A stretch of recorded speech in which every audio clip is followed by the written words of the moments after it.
ने शुरुआत में शो के जानकारी दे भी दी, आपने शायद सुनी नहीं होगी। कर्नल सुचारिता 1960 के दशक में हमारे से एक गलती हुई। हमने चीन को जो है यूनाइटेड नेशन की स्थायी सदस्यता दे दी सिक्योरिटी काउंसिल में। दूसरी गलती हुई, तिब्बत को हमने चीन का मान लिया। तीसरी गलती हुई, चीन पे भरोसा किया तो 1962 हुआ। अब जो है चीन ने जब हमको घेरना शुरू किया, ग्वादर पोर्ट हो, चाहे आपका जमुटा हो, चाहे आपका हरबन टोटा हो श्रीलंका में, या बांग्लादेश हो, या हमारा म्यांमार हो, या नेपाल हो, हर जगह से इसने घेरना शुरू किया और इन्फ्लुएंस करना शुरू किया। नेपाल का जो माओइस्ट मेंटेलिटी के जो उनके सीएम हैं, उनके बहकावे में आए। अगर याद हो तो चीन का जब विजिट हुआ था शी जिनपिंग का हमारा महाबलीपुरम में, तो वहां से नेपाल जाने पर उन्होंने बड़ा बेहुदा सा वक्तव्य दिया था, कोई चीन की तरफ देखेगा तो हड्डियां पीस देंगे। और इस समय प्राइम मिनिस्टर नेपाल में खड़े थे। लेकिन आज नेपाल को समझ में आ गया, जब एवरेस्ट का आधा हिस्सा जो उसका है वो भी चीन हड़पना चाहता है। और रही बात बॉर्डर एलएसी के ऊपर, मैं सुब्रांत जी को बता दूं कि मैं खुद 1980 के अंदर 88 के अंदर 0.2170 एक जगह है अरुणाचल में, उस पे पेट्रोलिंग पे गया था। लेकिन चीन के अंदर 3 किलोमीटर घुस गया अंदर, क्योंकि जंगल इतना था पता नहीं था, ट्रेंच भी खोद दिया वहां जाके। तो सर वही बात है जो मेजर राजा कह रहे थे, कोई मार्किंग नहीं है, कभी हम इधर आते हैं, कभी हम उधर जाते हैं। लेकिन इसके तो सर जो सेना के लिए काम करेगा सर वो जानेगा ना, ये बिल्कुल बर्दाश्त वही तो बता पाएगा, वही तो जानकारी देगा ना सर, वही तो जानकारी देगा। मेजर आर्य यही तो बात बोल रहे थे। सुचारिता एक बात बताता हूँ,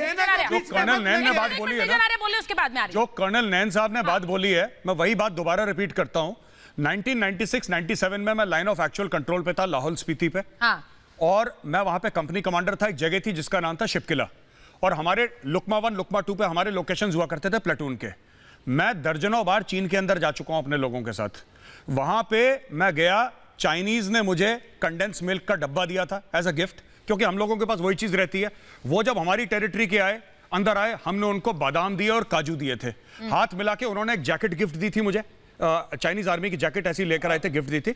ये सब चीजें वहां पे होती रहती हैं। मैं आपको बताता हूं, इन लोगों को ना, इन लोगों को पता कुछ नहीं है। ये लोग टीवी पर आ जाते हैं, इनको पार्टी के ऑफिस से, किसी भी पार्टी के हों, इनको पार्टी के ऑफिस से ये बोल दिया जाता है कि तुम जोर जोर से आधा पौन घंटा चिल्लाते रहना, चाहे तुम्हें नक्शे में यह ना पता हो कि लाइन ऑफ एक्चुअल कंट्रोल है क्या। सुन लीजिए सर, मैं आपको बता रहा हूं, आप लोगों ने कभी देखा भी नहीं है, आप लोगों ने कभी देखा भी नहीं। हमने तो वहां पे नौकरी कर रखी है देश के लिए, आपको पता ही नहीं है ना। आपने देखा है सर, ना राहुल गांधी ने देखा है, तो मुझसे सीख लीजिए, मैं आपको बता रहा हूं। तो क्या होता है कि line of actual control Chinese समझते हैं अंदर की तरफ है, वो अंदर आ जाते हैं। कई बार हम लोग अभी रिसेंटली आप सब लोगों ने सुना होगा, एक इंडियन आर्मी का लेफ्टिनेंट चाइना के अंदर गया, वहां पे हाथापाई करके वापस आ गया।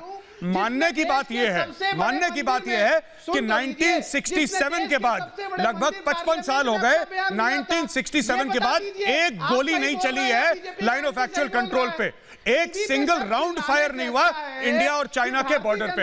ये लोगों को बात ये समझ में नहीं आती। इनको क्या है कि वहां पे जाके कांग्रेस हेडक्वार्टर में किसी ने बोल दिया, राहुल गांधी ने बोल दिया कि तुम भोंपू लेके चिल्लाते रहना, चाहे दुनिया के सामने तुम ये साबित कर दो कि तुम बेवकूफ हो और तुम्हें पता ही नहीं कुछ, लेकिन ये चिल्लाते रहेंगे लोग। सुनीत जी को लीजिए, सुनीत जी हमारे साथ, सुनीत चोपड़ा जानता है, सुनीत जी 2 दिन पहले हमने रिपब्लिक, सुनिए एक minute, line of actual control क्या है पहले आप ये बताइए मुझे जरा। आप बहस कर रहे हैं, आप ये बताइए लाइन ऑफ एक्चुअल कंट्रोल क्या है। मैंने कहा अगर आपकी